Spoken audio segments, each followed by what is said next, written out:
Hello students, welcome to Geography, Class 10 Geography, Chapter 4 Agriculture. In this lecture, we are going to cover major two topics, types of farming in India and major cropping seasons in India. So when we talk about the major farming types of India, then we can say we have three methods of farming in India. First one is primitive subsistence farming. In primitive subsistence farming, farmers use primitive tools. जो पुराने जमाने से वो tools को use करते आ रहे हैं, उसी तरह के टूल्स को वो अभी भी यूज करते हैं और यहाँ पे जो उनके इनपुट्स होते हैं वो बहुत कम होते हैं.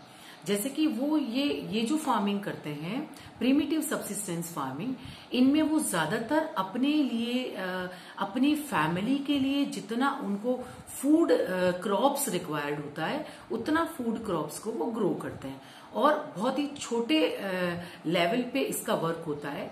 कम लोग यहाँ पे काम करते हैं और इसमें बहुत सारे वो फर्टिलाइजर्स एंड केमिकल बायोकेमिकल इसमें इनपुट्स यूज नहीं करते हैं. तो इनका जो प्रोडक्शन होता है वो बहुत कम होता है और सेल्फ सफिशिएंट फार्मर्स के लिए होता है. अब हम दूसरे टाइप की फार्मिंग की जब बात करते हैं तो that is intensive subsistence farming.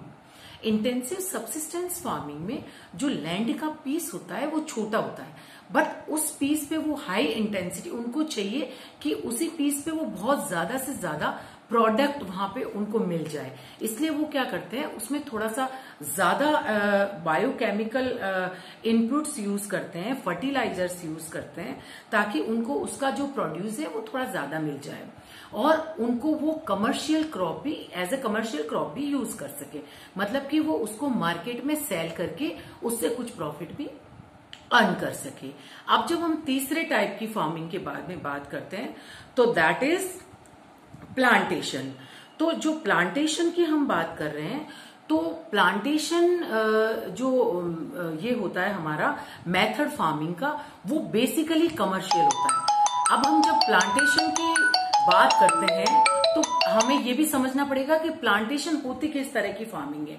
जब एक ही बहुत बड़े पीस ऑफ लैंड पे एक ही क्रॉप को ग्रो किया जाता है तो that cultivation is called plantation work. अब यहाँ पे सारे मॉडर्न इनपुट्स होते हैं, बहुत मॉडर्न जो टेक्नोलॉजी यूज करते हैं और इसमें fertilisers chemicals everything they use here for the better outputs. तो यहाँ पे इनको बहुत ज्यादा बल्क में इनको प्रोडक्शन इनका होता है, गुड्स प्रोड्यूस करते हैं और उसको कंप्लीटली वो मार्केट में सेल करते हैं. इसके बाद अब हम पढ़ेंगे major cropping seasons of India. India के जो मेजर क्रॉपिंग सीजन्स है वो 3 सीजन्स है. पहला हमारा है rabi, second kharif and third Zaid.